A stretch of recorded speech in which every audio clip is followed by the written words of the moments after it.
hate relationship with YouTube and live streaming, mostly hate. So sorry about this. I know I set up a different live stream that did not go live, would not work. So back onto a new live stream and got us up and running. So this live Q&A is for pricing. I get a lot of pricing questions from audience members, and so I want to have a chance for you guys to ask me questions about your pricing, and hopefully you'll be able to find it. Hopefully you'll be able to find this live because I know I was promoting a different URL for this, but here we go. Pricing. A few people are messing up or using the wrong terminology for their pricing. So a pricing strategy and blue fuse. Hey, it's live. Yes, it is live. It's crazy that this is so hard to do after they got rid of the Google Hangouts that used to drive these videos. But okay, so back to pricing. On pricing, there are four basic types of pricing. You've got hourly. Well, a lot of people know that one. Freelancers do it all the time.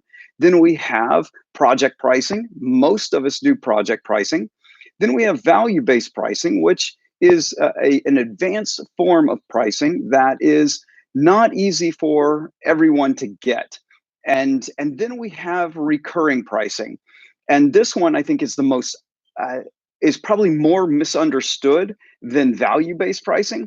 Value-based pricing, people just see it as being out of reach. But a lot of people try for recurring pricing, but don't do it the right way. They price recurring services, recurring payments, more like somebody on a payment plan as opposed to someone who's actually paying for that service for that particular month.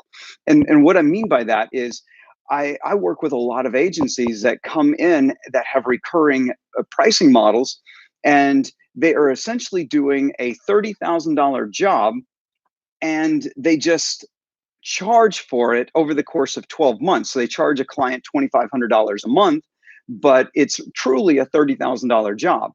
If they condensed that workload they into, say, a week, they should charge $30,000 for that 1 week. But instead, what they're doing is spreading the payments over the course of a year. And so they spread the workload over the course of a year.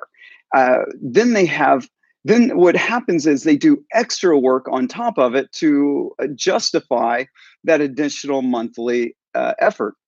So what became a $30,000 job is now technically a $50,000 job, but they're still only getting paid $30,000 over the course of 12 months, assuming the client even stays for 12 months. Most of the time, what I'm seeing is these clients are staying for 3 or 4 months, and the agency hasn't even gotten the cost of that client back from the cost of acquiring that client. They haven't even gotten it back yet. So this is something that uh, really should be taught more, and that's kind of why I want to do this live Q&A, is to be able to go into these into your way of pricing and making sure that your pricing is set up in the best way possible. So let's open it up for questions. Let's see who's on and wants to ask some questions. Nikita, hey, I'm glad to have you here. Blue Fuse, glad to have you here. Anybody got any questions about their pricing? Anyone? Because otherwise, I'm gonna sit here and talk to you and ramble on about pricing stuff. And I know I screwed this up with having people come to a different URL. All right, Blue Fuse, I've started to go the WAS way, monthly, but based on set term. Can you describe that? What is a WAS? I do not know that term. And a monthly, but based on a set term. So like, I'm assuming that's 12 months or 6 months. You're going to do it for 6 or 12 months. Blue Fuse, can you tell me what WAAS stands for? I've never seen that term before. Much like a website as a service. Okay.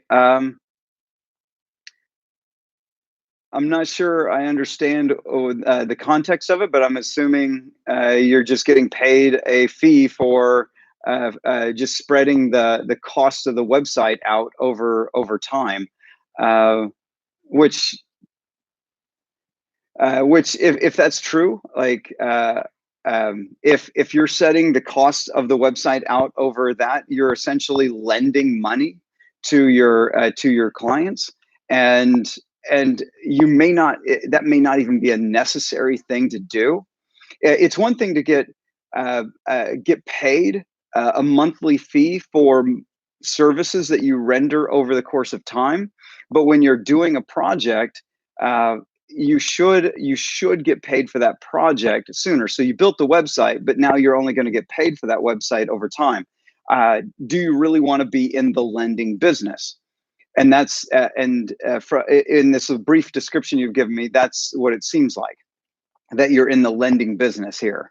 Uh, I would recommend uh, shifting that. You have a like a setup fee? Don't call it a setup fee. Nobody likes setup fees, but do you have a setup fee? Do you charge them a fee and then monthly, so that you're not lending them 100% of the money to do this project?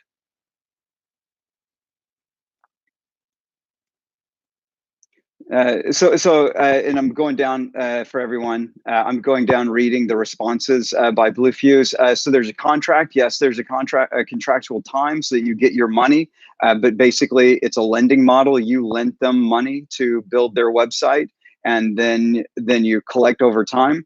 At some point, as you get bigger, if you've not experienced this yet, you're going to have to get into the collections business. Anytime you're in the lending business, you will have to get into the collections business. You will have to start collecting on people who don't pay. That will be a part of this business model. Anytime you lend money, you have to have a way of collecting that money, even if you have a contract. All right, let's see who else is. We've got David Rodas here. Um, Hi, Tim. I've been told that it's best to charge reoccurring monthly payments over the course of 3 months. Do you agree with this model? This is mainly for running ads and managing social channels. All right, I've done quite a few videos where I rant about this. This is some weird crap coming out of some gurus that are saying that you do this 3 month monthly recurring thing.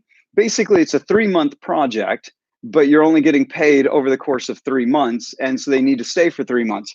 What I'm finding, and you may have found this out, David, you might have found out that by doing this, that you get a lot of churn, that after 3 months there's a significant number of these people that don't continue on.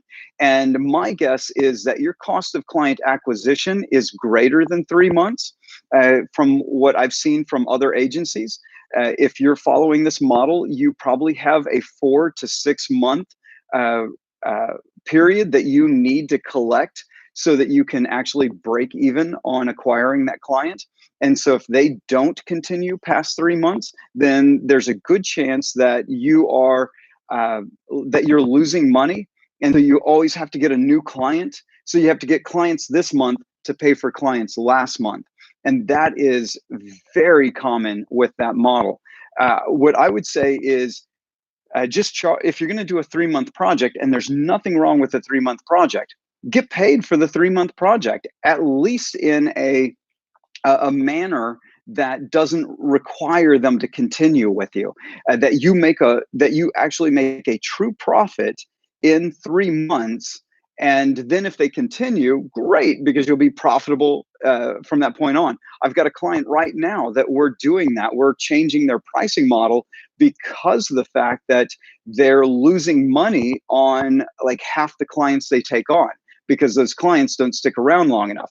Part of that is that they're taking on clients they shouldn't take on because they're bad clients. But the other part is that they're essentially lending money to their client and hoping to make that up some point in the future. It's a bad business model. You should not do that. You should make a profit.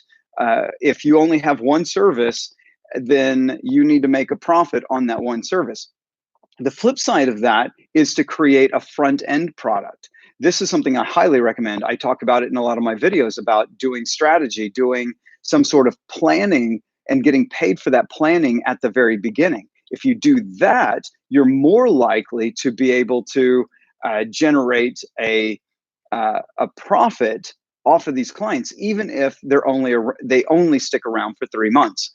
All right, now let me jump back over here. Oh, so I should bring up for anyone, those people watching.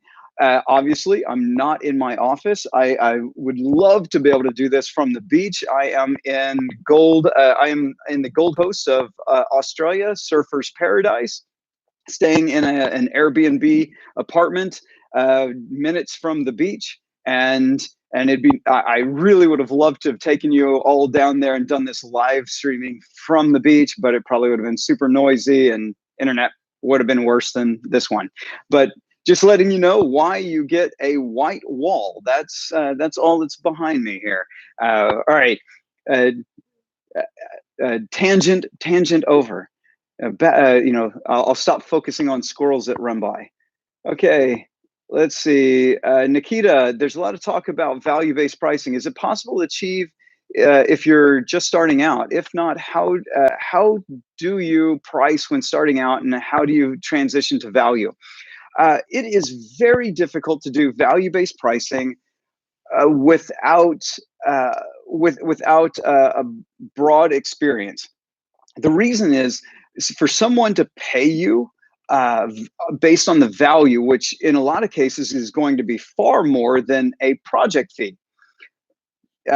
So if they're talking to other competitors, and the other competitors are saying this is going to cost $50,000, and you say, well, we do value-based pricing, and then that person does the math in their head, and it's like, I'm likely to pay you $100,000 for this project. Well, your competitors are saying they can do it for $50,000. They'll just go to your competitor. So you have to be someone who stands out where you are completely unique in your market for someone to say, I will give you value-based pricing. I get value-based pricing on some of my clients because those clients see the value. But then on other clients, we just do project-based pricing because they don't see me as the authority. They see me as a authority that can help them, and they're happy to pay me my high fee. But they're not interested in a performance deal, because value-based pricing is essentially a performance deal. They're not interested in that, where they might end up paying me, 2-3 times my standard fee.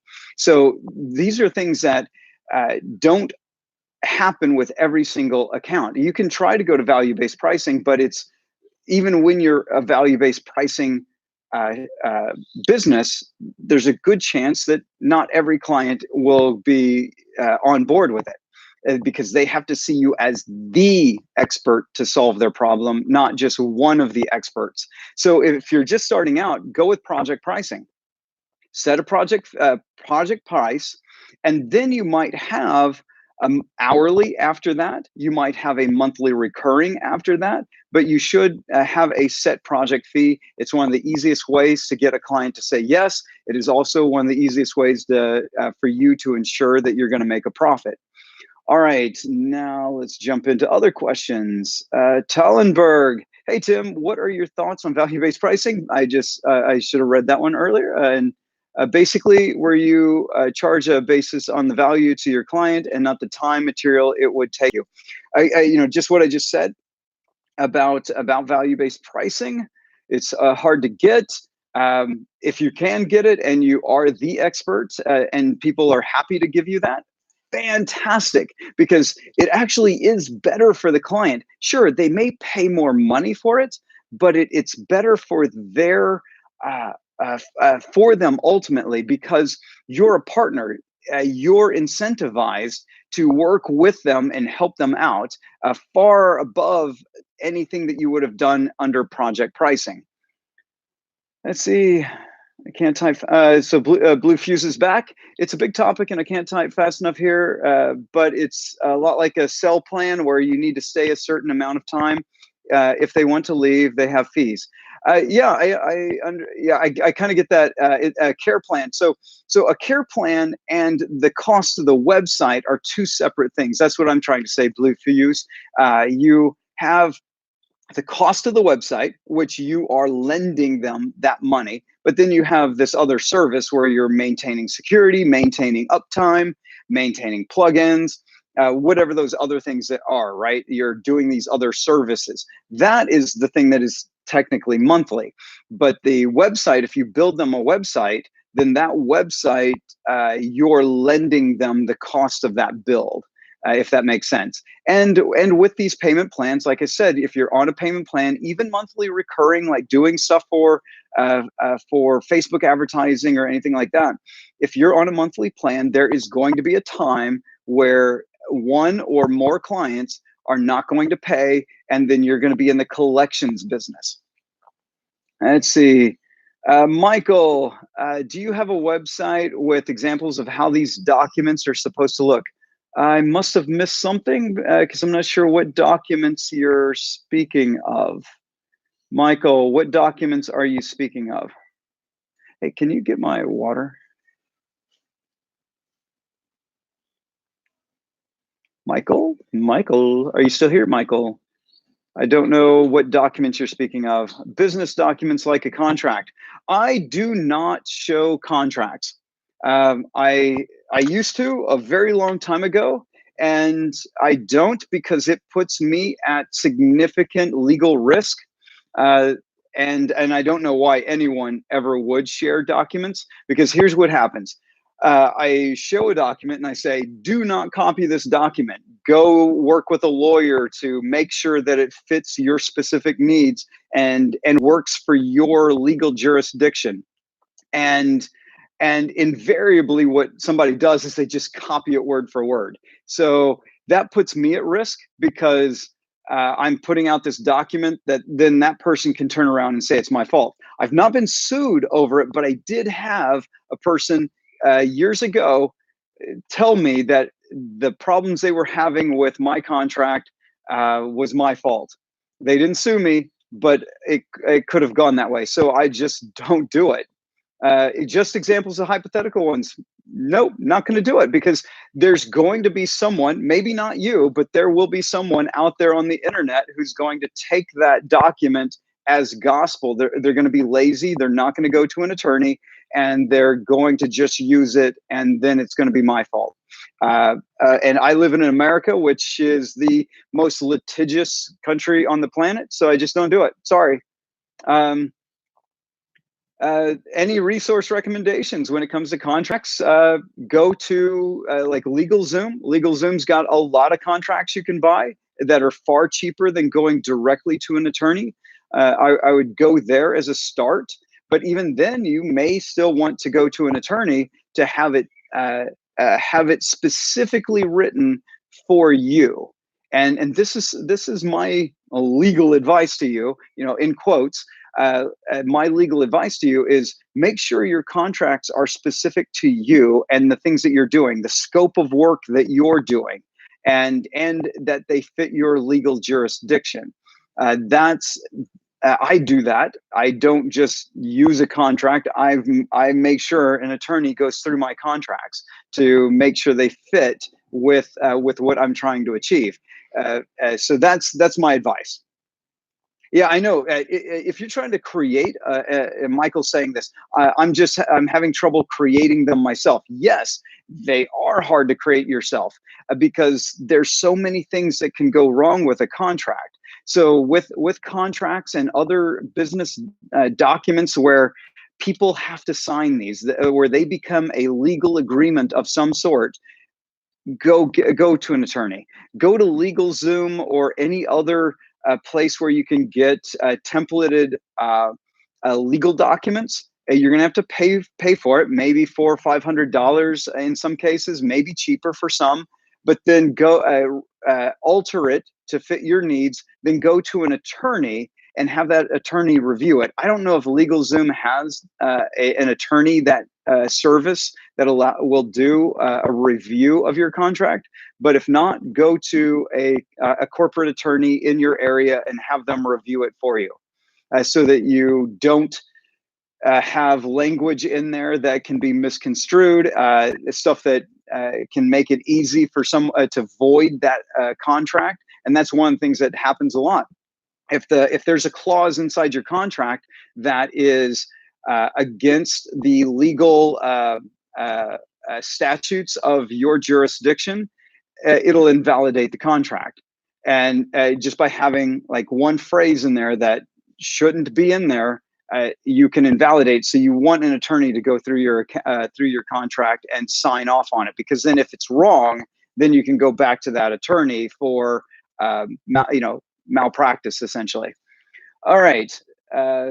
So that is the long rant as to why I never share documents. Okay, sorry. Yeah, I'm a stickler about that. Okay. You're welcome, Michael. Sorry, I did not give you the answer that you were after. Let's see. For a web designer, SEO sounds like project-based. For build, reoccurring. Blue Fuse asks, what is the most ideal setup in your opinion for a web designer? SEO sounds like project-based. For build, reoccurring. For ongoing. Yes, that is the best setup. If you have a way of being profitable from day one, then that's the best setup for you. It doesn't have to be the things that I talk about. I just want you to be profitable from day one as soon as you take on a client. And it's one of the best things about being in a service business is that you can be profitable for day one. There's just a lot of stuff on out there from gurus about doing a marketing agency or something like that, that they teach you stuff that doesn't make you won't be profitable for 6, 8, maybe even more months in the future before you actually start turning a profit. And some of their business models, the churn is so high that your average clients only sticks around for just under the amount of time before you are profitable. And so you'll end up just struggling if you don't find a way to make a profit early. You can, if you've got capital. So going back to the lending business, where you do the project, and they're under a contract term. If you're lending that money and you don't mind getting into the collections business at some point in the future, you can end up making a profit later. One of my clients, his business, he does get paid for the website. They break even. They don't make a profit, but they break even on the very first project they do for their customers. So the customer comes in, they do the work, they get paid a fee, and it's just enough for cost of acquisition. So their marketing costs and their sales costs, all those things are covered, plus the ability, plus the amount necessary to do the job. They break even. That's it. Then a year later, they get a renewal. So they get paid a renewal fee 1 year later, and it continues on like that. So they have this really slow ramp in their revenue as they grow. So he's got the capital to essentially lend his clients money for that. So he's able to make a profit every 12 months by the way he structured his. But before he became a client, we found that his setup fee and everything was actually costing him money. So we increased his rates so that he broke even on the very first project. And on some of his projects, he's finally raised his prices high enough that he's starting to make a profit on that very first project. All right, so that's why I tell you the things I'm telling you. I just want you to not be in a position where you're in need of money every single month. Okay, April, what would you recommend new marketing agencies do in terms of service package design and how to transition pricing of that package from project-based to value-based pricing? Make a name for yourself. If you want to go from project-based to value-based pricing, you have to be seen as the expert, not an expert, but the expert. You must be seen that way by your prospects, not by everyone. You don't need to be seen that way by everyone in the world, or even everyone in your market. just be seen that way by your prospects. Your prospects have to believe that they must get this work done by you. And one of the best ways of doing that is to sell strategy, to sell. So if you're doing design, I would sell design strategy. What's this going to do to your messaging? What's it going to do to your brand? What's it going to do to how is it going to affect your customers' view of you? When we do this design work, how's it going to change your conversion rates? What's it going to do to traffic? All that planning, all the planning that goes into most projects anyways, you would do that planning and get paid for it. This is the best time after you do that planning, is one of the best times for you to get paid based on the value of any work you do after that strategy session. So because the reason this is important is that your prospect has now become a client. They now see your value because they worked with you and you helped them craft their strategy. You helped them clarify their vision. And in the process of doing this strategy, you would also outline the true value of solving their problems, and they would buy into that value because they participated in the creation of what it's worth to them to do this. Hopefully, I said that clearly. Like there's a lot of moving parts in there, but if your client participates in value creation, then your client believes that it's actually worth that. Most times, people just try to sell people on value, and even in projects, like my fee is worth it to you because of this value, and that's selling. But if the client says, if you solve this problem for me, it's worth this much to me, then they're like, they truly believe that number because you didn't tell it to them. They told you what that number was, and then you charge some percentage of that value. And this is where negotiation comes into play. Some people do a project fee, which is technically a percentage of that value. It may be a very low percentage. It might be 1% or even less than 1%. I try to shoot for pricing that is about 10% of the value that I'm going to provide a client. That's what I go for, because a 10x return on an expense, businesses love that. But in some cases, what you're doing might only create a 4x return at least in the first year, but maybe it's a 4x return that is permanent. It stays inside the business from that point on.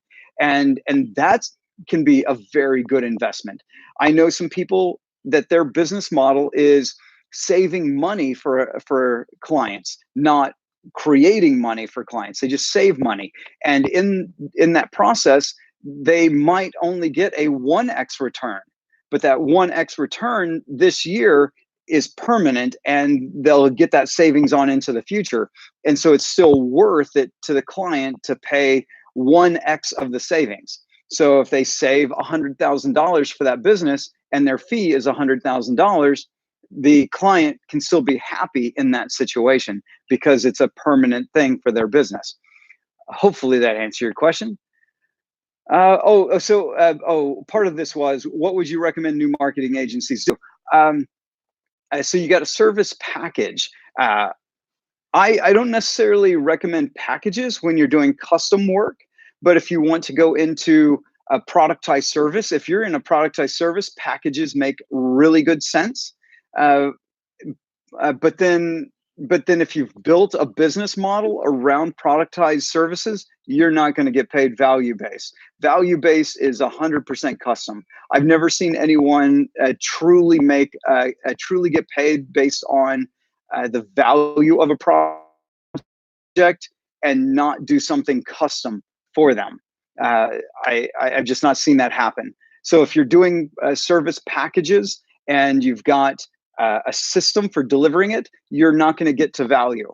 But that's okay. You can still make a very profitable business doing that. And that's what you should be after. You shouldn't be after value-based pricing just for the idea of it, because to do so, you have to get into truly custom work, and truly custom work is very expensive to do. It's very stressful to do. So if you have a way of doing your work without needing to do that, then don't do it. Just make a profit on the way you're doing your business now. All right. Back to Nikita. In the beginning, is it worth learning a range of different services and trying to work across many industries, focusing on local clients, or is it better to just pick one skill and or industry? Well, if you pick an industry, you may still need a bunch of skills. So this is Nikita. Um, if you have one skill, you personally have one skill, then that you're going to be able to focus. You'll be able to focus on an industry or even a particular type of problem. So you can solve that problem in multiple industries, and become an expert at solving that problem. That's an acceptable way of getting started. Do you ever have to start adding services? Absolutely not. You never have to do it. This is something that I don't know why people want to do. I guess humans just like to make their lives complex. You don't ever have to add more services. You can become very valuable to your clients and only do one service. That's it. You don't have to add stuff, because as soon as you start adding stuff to your business, it gets more complex. And the more complex it gets, the costlier it is to run that company. And the more it costs to run that company, the more you have to charge. So a lot of people get stuck on this a hamster wheel, where they have to continually raise their prices and get better and better clients, because they keep adding expenses into their business, because they keep adding all these services, which means you got to add more people, and then you get what I call management friction. So management friction is all the managers you need to make sure all those people are doing their jobs properly. That money is just wasted. Every time you add a manager into your business, you're wasting money, because a manager is simply there to remove friction, but they cost money to do that. And so this is something that you don't have to do. You do not ever have to switch to multiple services. You can have your entire career be one type of service, assuming that one thing can last 30 years. All right. Let's see. Alejandro, thanks for all the great advice. Would you say it's better to specialize on a certain aspect of video marketing? Okay, yeah, basically the same thing. It's the same question. Yes, you should focus. Focusing makes it far easier for you to be seen as the expert to go to. If you aren't focused, if you're all over the place and you've got a bunch of different services, you serve a bunch of different types of clients, you've different industries, things like that. If you do that, it's harder for people to say you should go use Alejandro, because Alejandro is the expert at this thing in your space. If you start doing too many different things, people have a hard time explaining to someone else why they should use you, and so then their recommendations is going to be like, oh, you should go talk to Alejandro. And the person's going to say, well, why? It's like, well, did a great job for me. And that's not a powerful referral. A powerful referral is go to Alejandro, because Alejandro is the best video marketer on the planet. That is a great referral. That makes sense? All right. That's we're 33 minutes into this. This would be actually one of the shortest ones, but I'll open up for one more question. Open up this live stream for one more question. Anybody got one for me? Because if not, then we will call this a show. All right. Anybody want to type in a question? Going once, going twice, going 3 times. All right. Thank you guys for showing up. Thanks everybody for coming in, asking questions. Please like, subscribe, share, do all the socials, and I'll see you in the next video.